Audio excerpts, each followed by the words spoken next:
Hi, everybody, and welcome back to another fantastic presentation of the Hypnosis Master Summit. And right now we have with us Karl Smith, who will present on working with PTSD and hypnosis. And Karl has a large experience, I would say, when it comes to PTSD, because he actually had experiences firsthand through his experience as being 12 years in the British Army, and then 12 other years as a police firearms officer in the UK police. And he, like I said, he's experienced trauma himself firsthand, and he's also been able to help himself with hypnosis, but also help others. He's been working with people from all over the world, face to face, directly, from celebrities to government officials and more. And he will present today, like I said, about how to work with PTSD and hypnosis. So Karl, thank you so much for saying yes to our invitation and for being here with us today. It's brilliant, mate. It's great to see you again. And I look forward to the next hour or so, really just delivering what I do and how I do it. So I hope you're well. Yes, please go ahead. Take it away. I'm all ears. Good. So my name's Karl Smith from the UK Hypnosis Academy, and it's great to be here with you guys. So as Eugene just told us just now, is that I served 12 years in the British Army. I went to all the places that your holiday representative definitely won't send you to. I then got out of the army after 12 years career, serving in many different conflicts around the globe, and then joined the UK police, and then became a police firearms officer, or SWAT officer for those people over in the States, Canada. Became a SWAT officer, and then became a SWAT trainer. And I was a trainer for, I used to teach people how to fire guns, how to use police tactics and all of that. And that was really good fun. And I served 12 years. But during my police career, whilst I literally just finished duty one evening on August the 4th, 2006, I was involved in an incident that was the worst day of my life, but became the best day of my life. And what happened was, as I was sat indoors, minding my own business, I literally just shut the car, walked into my house. I grabbed a beer out of the fridge, or my son had passed me a beer out of the fridge, funny enough, and literally just sat down, end of shifts, done a row of 4 shifts, sat down, put the usual crap TV on, all of that. And then the next minute, there was a massive crash out the front, massive crash. And there was dust in the kitchen. I ran outside. I threw Litlin away at the back, and then I went out the front. And there was a car roughly around 40 degrees up in the air with its front wheels off the ground, with the front wheels spinning.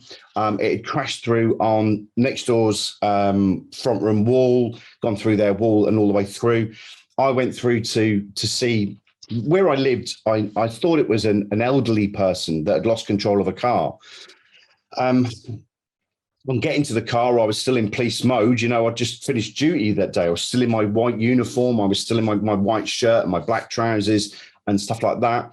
And I ran over to the car, and I was confronted in the driver's seat with who I now know to be he was 16 and a half years old, who was intoxicated on, which we know now, on alcohol and drugs.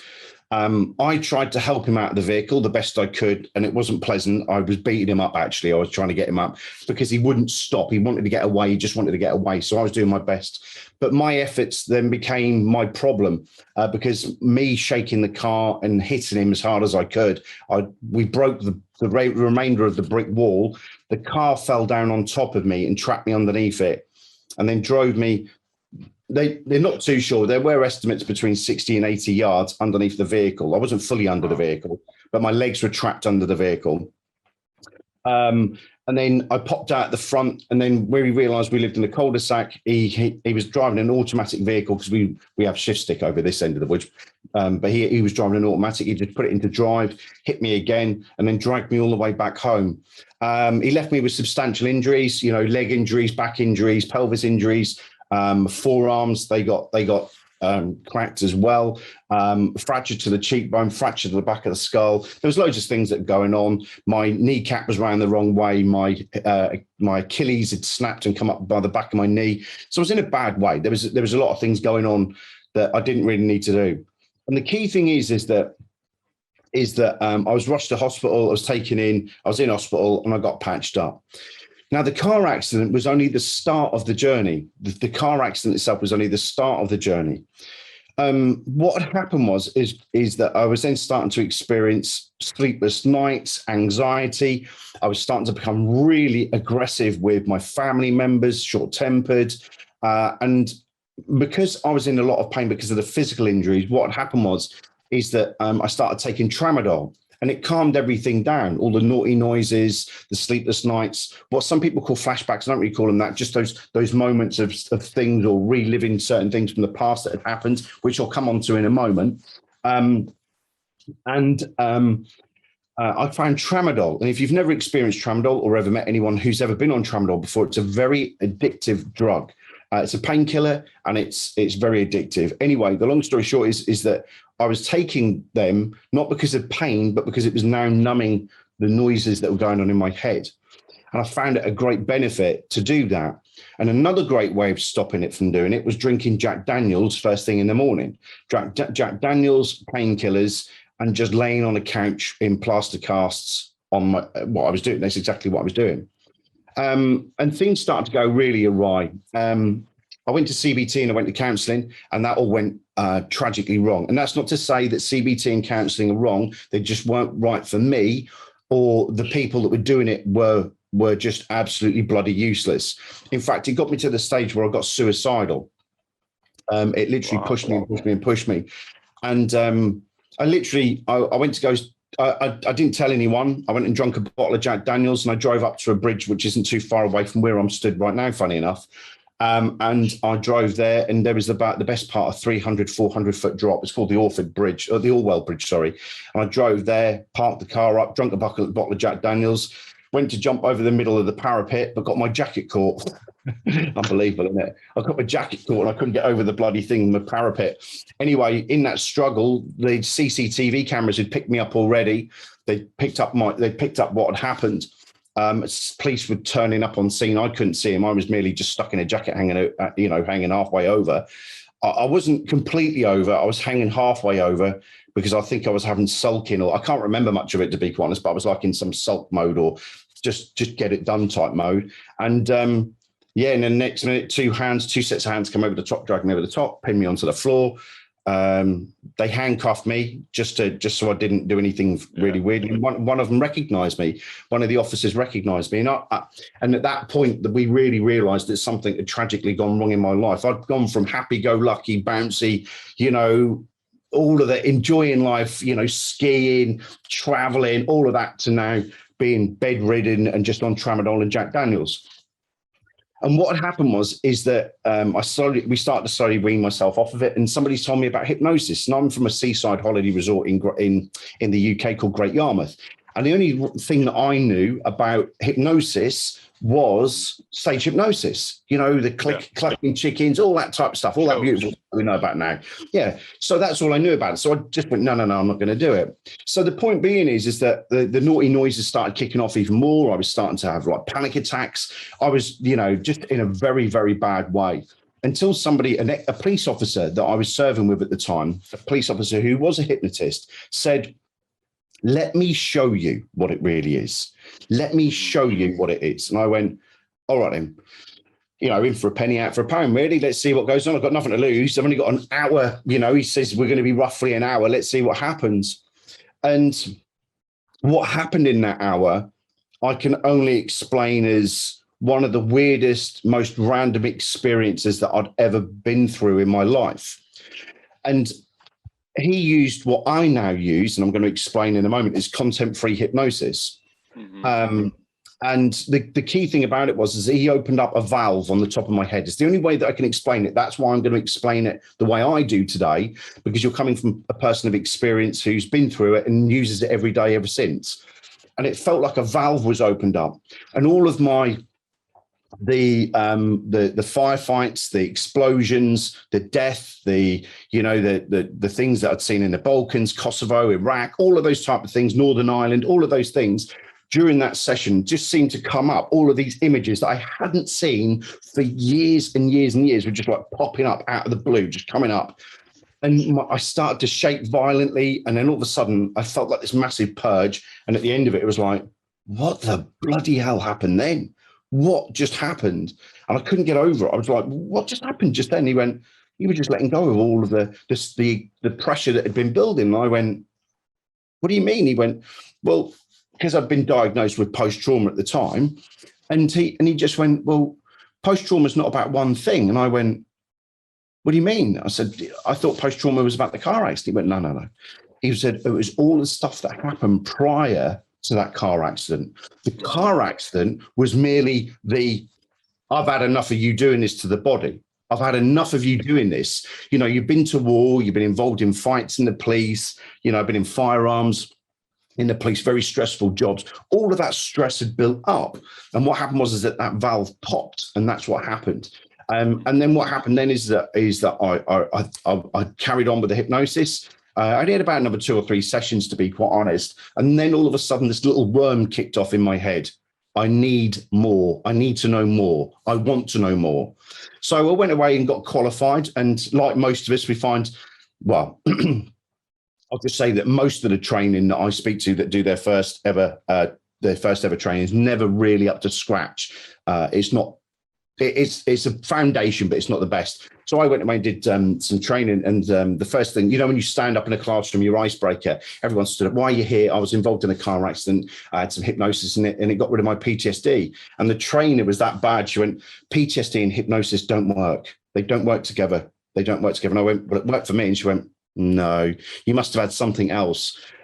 And there was a little thing inside of me going, you're just full of shit. You're just you're talking, you're full of shit. And when I finished my training, I then opted for, I'm just going to be working with post-trauma. And that's exactly what I've done. It's exactly what after my incident, I've just trained. I've been around the world. Like I met you in Vegas. You know, I've done the London gigs. I've done, you know, Melbourne. You know, I've traveled over 45 countries and taught now.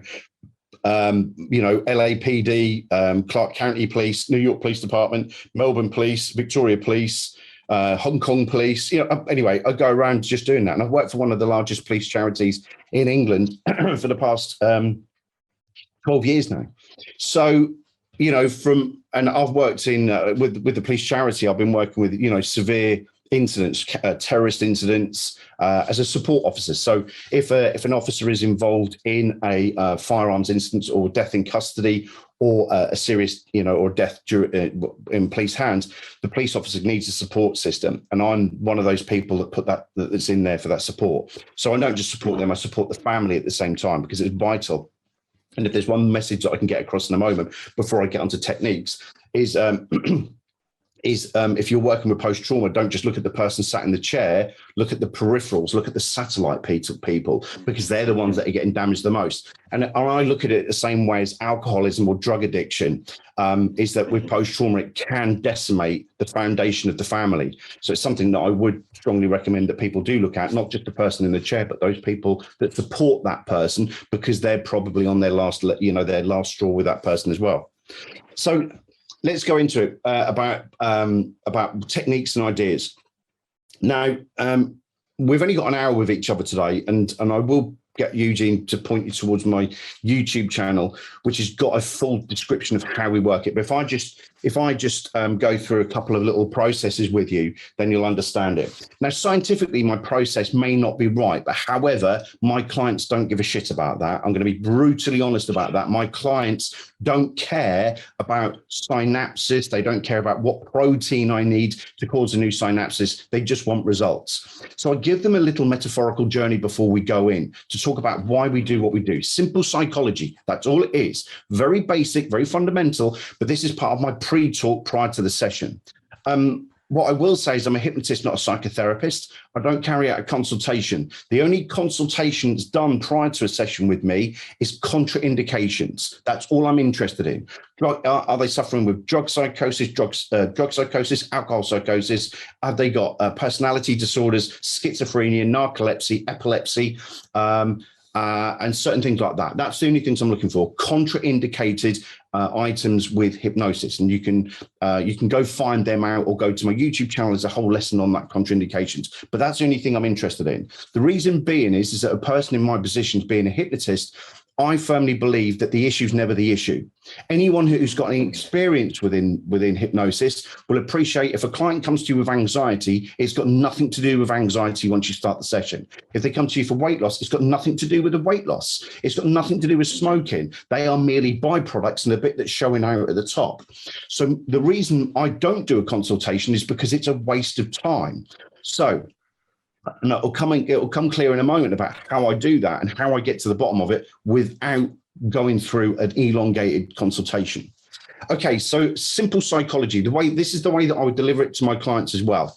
Sat in the middle, sat in your brain, by the way, is two elements. You've got the left hemisphere, the right hemisphere. Okay, left hemisphere for logic, right hemisphere for your emotions. I know that I'm scientifically not right. However, this helps my client just understand. They don't care. It's the same as when I take my car to go get fixed. I don't ask them if the piston is at top dead center. I don't ask them that. I just say, fix the bloody thing. But I just need a general synopsis of what's gone on. So this is what I do with my clients. Left hemisphere, right hemisphere, sat in the middle is component parts called the fight, flight, freeze, right? So you've got the left hemisphere for logic, which does your ABCs, 1, 2, 3. Your right hemisphere does your emotions. Emil Coué once said, if there's conflict between the emotion and the intellect, the emotion will always win. So if we are in a situation, our emotion, our imagination will take over and then pop back.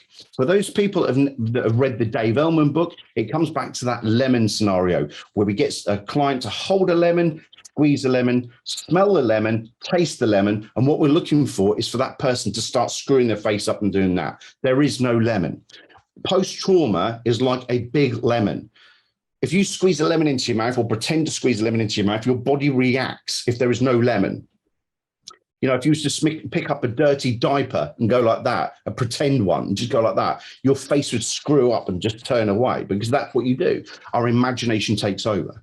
So we've got the emotion and the intellect. If there's conflict between the emotion and the intellect, the emotion will always win. Same as with post-trauma. When you're laying in bed, there is no gun battle going on. There is no car crash. There is no domestic violence, hopefully, not going on at that moment in time. It's in your imagination. It just pushes the logic out of the way. So the key thing is that we've got the left brain, the right brain, emotion takes over. Sat in the middle is a little box. We've got the amygdala, the hippocampus. We've got all of the component parts, the corpus callosum. Don't need to know that. All I need to know is there is a system going fight, flight, freeze, fight, flight, freeze, sat in the back of your head going fight, flight, freeze, fight, flight, freeze. As it's sitting there going fight, flight, freeze, it's preserve protecting you. Fight, we verbally or physically fight something. Flight, we run away. Freeze, we curl into a ball. From the moment you're born to the moment you pass over to the next, whatever you're going to do in your next journey, is it's fight, flight, freeze, fight, flight, freeze. Now, what happens is that if that part of your brain gets overloaded, don't forget, guys, there's probably lots of you that are scientifically based out there. I'm not interested in that. I'm talking to you as though I'm talking to a client, a very easy, methodical way that they can understand what's going on. So I don't want anyone going, yes, but he hasn't mentioned the protein. I'm not interested, honestly. So this part here is going fight, flight, freeze, fight, flight, freeze, fight, flight, freeze. Sitting there banging, hang a minute. It's easier if I explain like this. It's going like this: fight, flight, freeze, fight, flight, freeze, fight, flight, freeze, fight, flight, freeze, right? That's called an expandable on Amazon, called an expandable. Fight, flight, freeze, fight, flight, freeze, fight, flight, freeze. Okay. And what happens is that if I had somebody here now and I threw this at somebody, you'd autonomously just flinch, yeah? Your fight, flight, freeze mechanism kicks off and it expands out, bang, fires off, there's a threat. When that fires off, there's lots of steroids, cortisone, peptides, proteins, electrical impulses that get fired out from there to say, bring your hands up, do all that naturally, autonomously, just do that, protect yourself. We all do that. When somebody comes up behind us and shouts, bang, we all go quick like that. Now, the key thing is that this thing here, when it's doing that, we frighten it and it goes bang. But then when the threat has gone away, it closes. However, life isn't like Cinderella. Life is not Cinderella, and it's not all about Hansel and Gretel and everyone gets a cookie at the end of it. Life's pretty bad to us in some ways, and we just have to bite the bullet on that one. We take the good, we take the bad, simple as. However, during our life, this thing, fight, flight, freeze, will learn certain things, learn behaviors. It'll learn that putting your hand on a hot kettle burns, putting your hand on a cooker hurts, falling down the stairs hurts, all of those things, domestic violence, car crash, war zones, all of the other things that happen in there, they all build up and it learns. Now, what you'll notice is that this won't close. If this doesn't close, then it's still firing out all of the peptides, all of the ingredients to make your body go into fight, flight, freeze, to go into that flinch mode, to make you do things. And if that doesn't shut, your body will continue to stay in a moment of fight, flight, freeze. It'll think it's under attack. My personal opinion is that when it's at that point where it's at the point of it just can't take anymore, that's where post-trauma is, if you like. Post-trauma is not about one incident. It's about an accumulation of incidents. I've had people turn up before and they've been, they're 13, 14 years old. They've had a lovely life. Nothing's really gone on. Perceptually, they can't tell me anything's gone wrong. They've been involved in one car accident and they're sitting there telling me, I've been diagnosed with complex post-traumatic stress disorder. You're like, what? And I'm not medically inclined to challenge. I just sit there and just change it. I'm just sitting there going, no, you're not. You've been involved in a car accident. It was a trauma. Let's deal with it. I say that in my head, not to them. My job is to reframe and change it over. But the point being is that as a hypnotist, I am going to do this. I'm going to literally say to the subconscious, unconscious monkey brain, because don't forget, nobody has yet found the conscious or the subconscious or unconscious. Nobody's found them, right? They are merely models. That's all they are. So when you get that right, then you know. The thing is that the subconscious, unconscious monkey brain, I will sit there and go, can we have clear line of sight to let go of this? And what we'll do during a session, content free, this is why the issue is never the issue, folks, is that it'll sit there and pluck these things out. And I must have about 20, 30 videos on my YouTube channel of me doing demonstrations of what I'm telling you now about this and having massive results going on at the same time.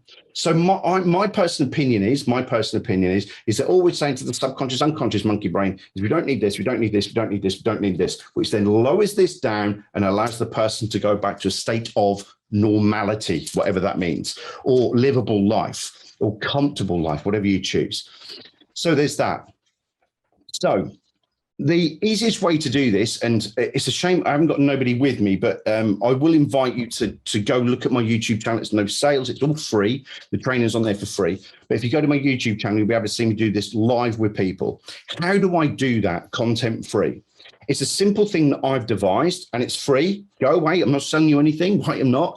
But it's called the Emotional Detox. It's called the Emotional Detox. And if you go to my YouTube channel, you'll find the Emotional Detox on there. And on there, it's a very simple process.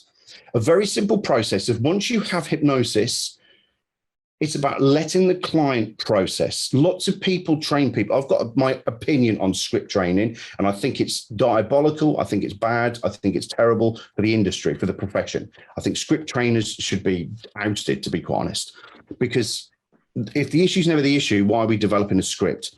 The other thing about that as well is, while I just got off my little donkey horse off of that one, while I just get off of that, is that the body will release, the subconscious, unconscious will release what it needs when it wants to. If you're talking all of the time, and I know I'm trying to get a lot of information into a short space of time, but if you are talking during a session, the client's not given enough time to process. If you watch most of my sessions, I hardly talk in my sessions. I merely trigger a process, prod them, poke them into the right place every so often, and then calibrate and then come back in and do the same again. This process I use over and over again because when I look at the process like this, it works a treat.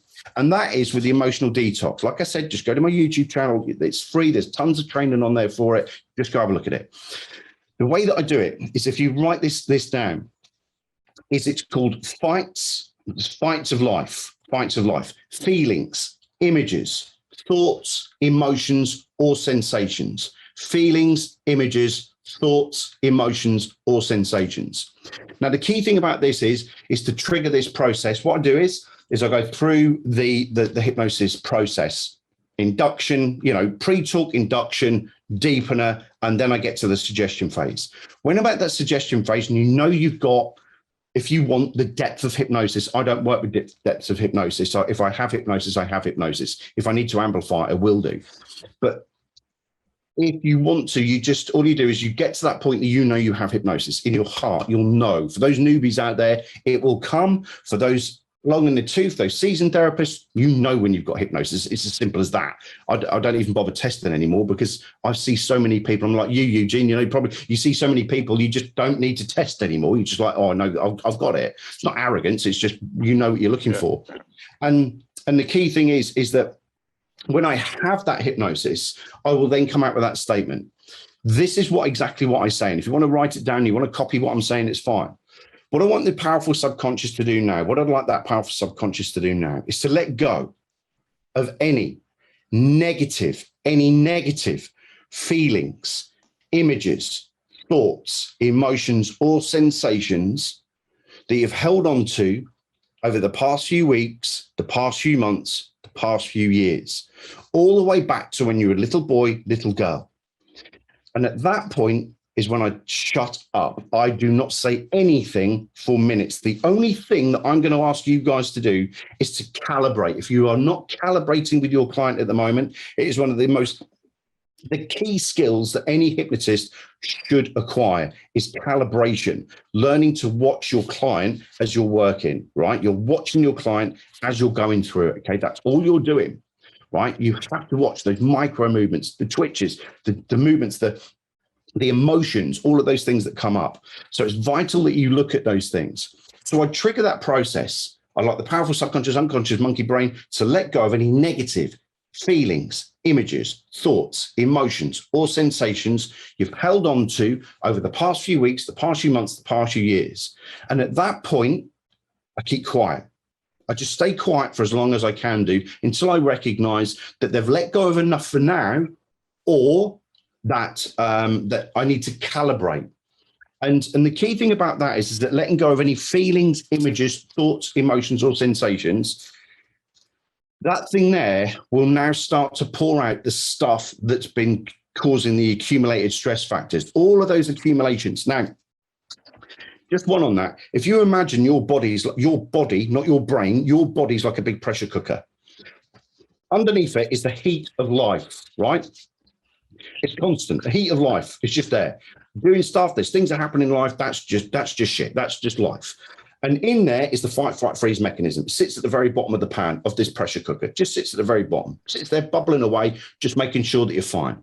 But like I said a little while ago, things happen during life. Death, domestic violence, car accidents, relationships break down, blah, blah, blah. All of those things, you know, business faults, blah, blah, blah, tax man, blah, blah, blah. All of those things, they build up.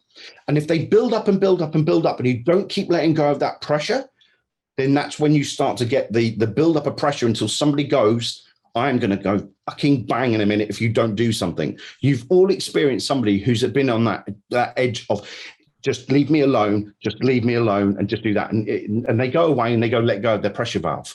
But if you look at that through the longevity of your life, if you don't let go of that pressure, then something's going to go bang. My job as a hypnotist, I believe, is to grab the valve at the top and go, or show the person where the valve is and go,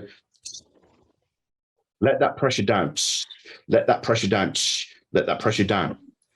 With that sequence of events I told you a little while ago about the feelings, images, thoughts, emotions, or sensations, it opens up over the past few weeks, the past few months, the past few years. If you use that, what it does do is it then starts to go, all right, so feelings, all right, yeah, I've got that one. Images, yeah, I've got that one. Thoughts, yeah, I've got that one. Sensations, yeah, and emotions, and do that. And it will do that piece by piece. The reason that I don't work in your in classical trained methods of hypnosis is because I've recognized that during my time when I was sitting there. Cheryl Ellman, love her to bits. We brought her over to England one day to do some training, and I just said, I just don't get it. You know, I'm a hypnotist. I'm a fairly good hypnotist, but I'm just not getting it. I just don't, I don't get it. I go into hypnosis, but when you start telling me to walk down a sandy beach or walk down a flight of stairs, I just don't get it. And I bet there are people watching this right now going, yeah, I just don't get it, because the hypnotist is trying to carve it out their way, not the client's way. Yeah. This way, being so ambiguous with let go of any negative feelings, images, thoughts, emotions, or sensations that have held you back over the past few weeks, past few months, past few years, It's so ambiguous. It's so open that what happens is the subconscious, unconscious monkey brain will just go, oh, you want me to do that? All right. And it does it. The person in the chair will do it their way, not your way. And I've found that it becomes so productive. It's become so powerful. And it's just through, there are many different methods out there and all that lot, but this way is the way that I was able to resolve my issues years ago. And for years, 15 years of doing this, I literally just pieced it together and went, well, hang on a minute, if that bit works there and that bit works there, then let's do that. And that's why I gave it away. That's why I've done it and then put it away and go and said, yeah, people go use it, go play with it. It's on my YouTube channel. But the idea being is, I wanted to ask you, because you say, you tell people to, let go of that, just like let go of that stuff. And some people would just say, I don't know how to do that. It's like, it's easy for you to say, let go of that, that's so easy, but how do I do that? Yeah. So the other way to amplify it as well, Eugene, is another way of doing it is when I've started that process, most people will be aware of what's called the white light or energy above the head, right? Whatever you choose, whatever your modality is. What I tell them to do is I get them to imagine that something's dragging it out, pulling it out, sucking it out of their body. And it's really interesting when you watch people do this. There's so many different ways. I've got things like, other techniques that I use. But when I'm sat there and I'm telling them to let go of the feelings, the images, the thoughts, the emotions, the sensations that they've held on to since over the past few weeks, past few months, past few years, and sit back, the next part that I come out with is just imagine something really powerful. Imagine something really powerful, like an energy, a white light, a spirit, a God, whatever you choose. Can pull it out, drag it out. Now, I'll normally pick up what type of person they are while I'm talking to them. If they're a spiritual type person, an energy type person, a religious type person. And I will use that as that to then drag that material out. So you will see people in the chair, if they're slouched forward, you'll see them grow in the chair. And if you watch any of my videos on YouTube of just demonstrations of what I've just been talking about just now, you'll see that happen. People growing. And the key thing about this is that every time I do it, somebody will go, where did that just come from? Or what was that sensation just there?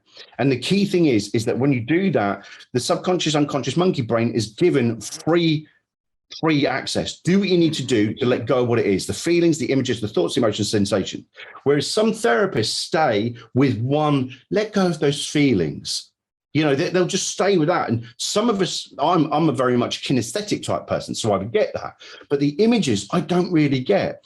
Even after that session when I had my car accident, I didn't actually get the images. This is why I work the way I do, Eugene, is because when I had my session, another session with another hypnotherapist, and it was like the last remaining part that needed to come out. I never saw any images, to be quite honest. I saw flashing glimpses of lights and stuff like that, and I felt my body kinesthetically doing something. But it was on the last one when I had my eyes closed, I was deep in hypnosis. I could hear Alex, the guy that was working with me at the time, and all I could see in front of me was a car tire spinning. That's all I was doing. And I was sitting there and he said, in the session, you were pushing your head back. And I didn't realize I was doing it. And most hypnotists will recognize that. Clients don't understand what's going on. But I was pushing my head back because I could see a car tire. And then all of a sudden, like a big Tom and Jerry comedy set, it just went into the distance and then became a tiny little, for those old enough that will remember this, like that speck on the TV, when you used to turn the TV off and you used to get that little blip there. And all of a sudden it just went ding and went off. And all of a sudden this like little wave of emotion just came up. And that was why I work the way I do, because and I recognize that I was not odd. There are lots of people out there that are similar to me that do not like being funneled into one way. So I open the whole lot up, the feelings, the images, the thoughts, emotions, and sensations. So then they can choose, the subconscious, unconscious monkey brain can then choose itself how it chooses to resolve or remove negative images, feelings, thoughts, emotions, and sensations. And by amplifying it, by getting them to drag it out, pull it out, modality work, whatever you choose, you can then amplify that state. But I've had people before that have resolved their life. This is another thing as well. A lady not so long ago, and I always tell this story, she was here, nothing happened during the session. I was thinking, we've all had these moments, we're like, bloody hell, what's going on? I've thrown the kitchen sink at you, nothing's bloody happening. So I thought, I'll go in one more time and I'll do this again. And I put her back in, and I said, feelings, images, thoughts, emotions, sensations. And all of a sudden, she just started jerking around and giving it like that. And I just left her to process. Pops her eyes open at the very end. It goes, okay, so what happened just then? She went, well, I drove my ex-husband into the Nevada desert. This is a true story. I drove my ex-husband into the Nevada desert. I tied him to a nuclear bomb. I drove away and detonated it, and then went and played on the casinos. This is in a hypnosis session. And I went, what? And she just went, yeah. I felt really good. She goes, because she'd come in because he'd obviously, it doesn't make you don't know anyway, but it was domestic violence, narcissism. It was like, coercive behavior, that type of material. She'd been part of it. And she actually got married in Vegas. And on their honeymoon, he wanted to go to the nuclear test facility in the Nevada desert. So on her honeymoon, right, she's gone out to there. 20 plus years later, she's gone, right, you want to go to the Nevada desert? I'll take you to the Nevada desert. Drove the car out and tied him to a nuclear bomb, detonated and went and played on the casinos. And that was the way her subconscious, unconscious released it. And then about 8 months later, she said she'd met a bloke about 6 months after the session. 8 months later, she was really happy. And I spoke to her about a year later, and she just said that she'd met this bloke and she was now happy as Larry. And I see them quite often, actually. And she just sits there going like that. Every time I see her in the high street, she goes like that. She does that. And I know exactly what she's on about. But the thing is that it did change her life. But in a consultation, how would you get that out? My point being about I don't do consultations. How would you get that out? How would you get that type of imagery or videography type thing that's going on in the head, in the subconscious, unconscious? How would you get that out? And it's completely impossible. So that's why I use this technique, the emotional detox is what I've named it, to do that, because it allows the subconscious, unconscious just to go, oh, I'm going to do it this way. A metaphorical journey to do it that way. Beautiful. And, I'm guessing that, people also, once they do this in your office, then they can go ahead and, do it by themselves whenever and wherever.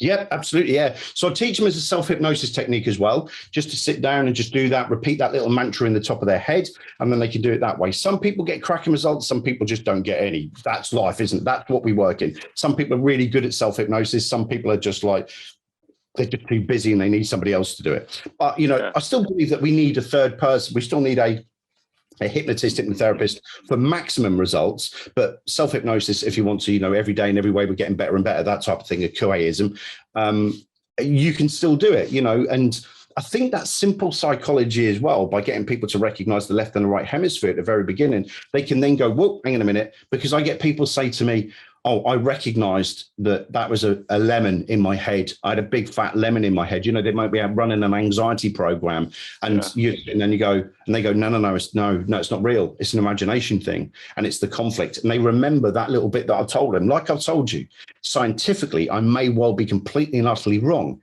However, a metaphorical journey that just gives a subtle explanation of what we're doing is really helpful. And this little expandable really helps them as well, because then they understand why they're doing what they're doing as well. I'm probably completely and utterly wrong, but aren't even the top scientists. So who cares? Yeah. And wrong compared to what? That's kind of like, when you say you're wrong, it means that you're automatically comparing to the right way of doing things. Yeah, and exactly. This is my point, Eugene. I don't really buy into it. I appreciate science. I appreciate evidence-based. I appreciate those people who go out and do it, but it has no effect on me in my therapeutic room. So when I see people, it's because I'm always out there, Eugene, on social media. Every night I'm out on YouTube doing recording and doing stuff on YouTube. And you get hit by it every night. My personal opinion on this: if you are an academic type person, that's brilliant. Enjoy yourself, love it. But it has no bearing on what I do. The techniques that Dave Ellman used 60 years ago are still compatible today with the human brain and will be compatible in 60 years' time. Nothing much more will change, except we will probably start using headsets more. We'll probably start going down the VR, the virtual reality route. However, I still think that what we do as a human one-to-one interaction is more powerful than any machine will ever give us. I still think that. So even though people want to bang science at it and stick people in fMRIs or and machines and stuff like that, I've got little to no time to it. That doesn't mean that I disregard and say it's a load of shite. What I'm saying is that I work. I'm sitting here working with clients. I haven't got enough time to worry about all that shite because I know the techniques, the ideas, and the concepts. You're getting the results, and then, like you said, in the end of the day, it's the results that matter. Results. Both in the now and in the long term. Yeah, absolutely. That's the way I work, buddy. And that's my key thing about it. If people want to go chasing the statistics and all that type, that's brilliant. However, my clients are all about practical, pragmatic work, and that's exactly where I sit. And I love doing it that way. It's brilliant, So it's horses for courses. And I'm just the type of person that would rather see 8-9 people a week and help them out than sitting there foraging through paperwork trying to find some statistic and stuff like that, really. So that's where I sit with it. But yeah, it's all good. I love it. And I've been doing it. I wrote a book on it. Was never going to be a bestseller. It was never ever going to be a J.K. Rowling, but I did write a book called There's No D in PTSD. And it's on Amazon. It's just my story and some other things that go on. It's not a bestseller, and I wouldn't even bother buying it. But the thing is that it helped me in my process. It helped me in my journey, to recognize post-trauma. And I would say 90% of my clients weekly are post-trauma clients. They're all post-trauma. They're all firefighters, AMBO crews, police officers, members of the public, domestic violence, rape, all that type of stuff. But that's all I deal with. I have other things that I do, but on the same token, post-trauma is where I live. And if there's one top tip that I can give to people is that a lot of people, when they come into this profession, if you're a newbie now, or you're long in the tooth season, one top tip I am going to give you is that ask yourself, if people always talk about niching or niching. I know some people call it niche, a niche market. Where do I niche? My personal opinion is that you should niche in what you came into this for. And that's where you'll become a great ambassador. I firmly believe that people who have come into this through post-trauma, it becomes a passion. Those people that have come into it with, I was working with somebody this week with postnatal depression, which, at the end of the day, she's done that. And now that's all she does. She works with postnatal depression. She thrives on that. So many people look at the next course and want to become the expert in pain, in post-trauma, in this, in that, but they're not actually congruent with themselves. They're looking for it financially. Oh, I can go make more money by doing that. When actually, if you put passion before profit, the profit will come. Whereas if you put profit before passion, it's a long, hard battle. That's the way I look at it. And it's worked for me. And that's why people come to me. I'm not your average nodding dog therapist. And I think you know that, Eugene, when I sit there going, yes, tell me your problems. People come in and I will swear at them. I will give them shit all day long. I've been really polite on this one. If you watch my YouTube channel, I literally do throw F-bombs around left, right, and center. Why? Because they're the type of people who want me. If people want aggressive, confident hypnotists, they come to me. If they want soft, unicorn, energy, spiritualism type thing, there is somebody over there that will do it. It's just not my bag. My background is all about, fairly fast and aggressive type work. And that's what people like. It's the same as, buying a car. You can either have a Ferrari or a Fiat Uno. It's what you need at that moment in time and what your preference is. And I think that some hypnotists, hypnotherapists try to fit in one mold when there's no necessity to. So I think it's really important that you, if you're looking for a niche or you've been struggling, is go back to your core, be honest with yourself and say, why did you get into this profession? That's one key thing. Go back to that and become an ambassador for that. And the other thing as well is be congruent with yourself. Just be congruent. I think that's one of the key things that I teach my lot as well, is that you have to do it. And I think that's So why I'm so passionate about post-trauma, and I get so many people come to me for trauma. absolutely. And I wanted to ask you, can you use your approach with groups, like group Yes. sessions? Yeah, a few weekends ago, I was on the Australian Hypnotherapy Association, the AHA, and I think there was 143 on there. However, I will add caution to that. I'm a fairly experienced hypnotist, and I've done that type of thing before. If you're a newbie, don't build your numbers up. But however, it's just about getting to recognize if they do have a reaction. I don't use the word abreaction anymore. I don't use the word abreaction because if we look at the word abreaction, it means abnormal reaction. Well, when that word was first spawned, it was when we had a stiff upper lip, and we don't talk about mental health, and men don't cry, that type of scenario. So that was why it was called an abnormal reaction. I don't think it's abnormal to see a man or a woman or a child cry. I think it's a great reaction, especially in a session, especially in a positive way, that they're releasing emotions. So I just call it reactions.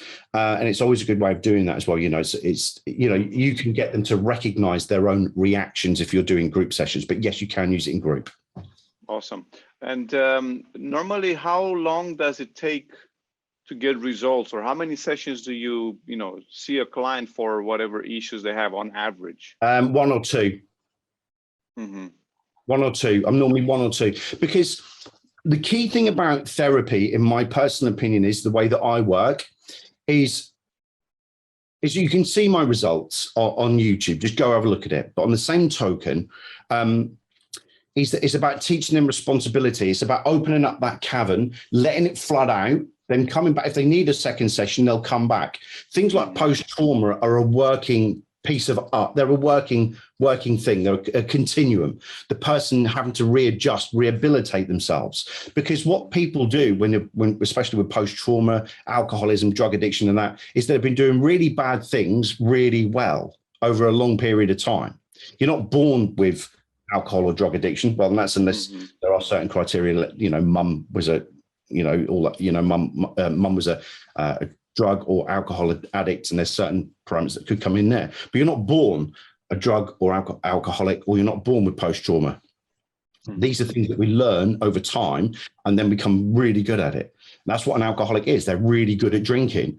A drug user is really good at taking drugs. And the idea is that I start that process off of responsibility. I'm not into 8, 9, 10 sessions.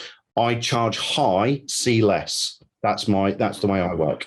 So 1 or 2 sessions. The only time that I do more than 2 sessions, to be brutally honest, is and I tell them to come back in 6 months' time. So I'll do a session and I might say to them, come back to me in 3 months' time and see where we are. Because during that session and the coaching that I do, my objective is to show them why they're doing what they're doing, to understand why they're doing what they're doing, do the session to clear it out, and then make them more responsible for their own actions thereafter.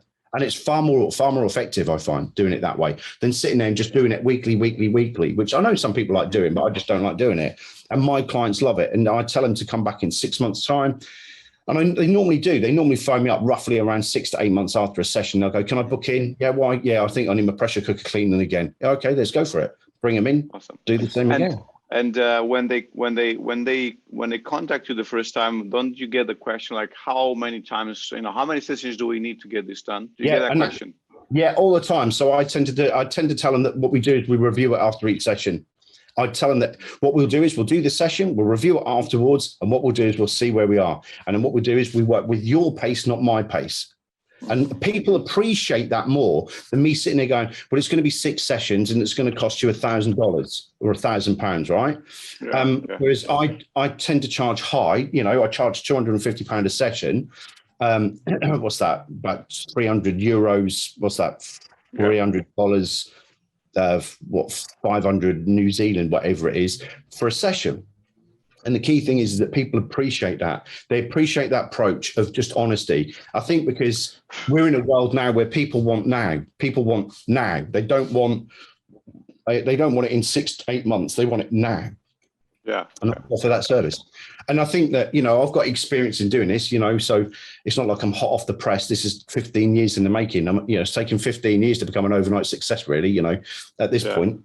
career, but that's the key thing about it, Eugene. It's very powerful, and I invite you and your listeners, your watchers, to go have a look at the live sessions that I do. I do them live on YouTube every night. Monday to Friday, I'm doing live sessions, Awesome. and you'll see me do this. That's my point. It's not a cheap sale. It's go watch it, and you'll understand more. Because you kind of moved into the last question of our session here today, and is how people can get in touch with you. How can they find you? How can they learn from you? There you go. All right. So UK Hypnosis Academy. So if you go to the UK Hypnosis Academy, you'll be able to find me there, UK Hypnosis Academy, and go to my website and my YouTube channel. And you can just go have a look on there. I think there's over 330 videos on YouTube now of me teaching step-by-step hypnosis and ideas, techniques, and all that type of stuff. We can go to the website and have a look at there. And that's where to get me. But I don't know if they can see that. UK Hypnosis Academy. Perfect. So everybody, you know what to do now. You can go ahead and check out Karl's website and his videos on YouTube. And please go ahead and share with us in the Facebook group your notes. I took my notes here. Go ahead and share them with us in the Facebook group. Let us know what are the key points, key ideas that you've got from this presentation. And then take a quick break, and we'll see you in the next presentation, or we'll see you in the next day. Karl, thank you so much, and looking forward to see you in flesh. Oh, mate, it'll be good to see you, my friend.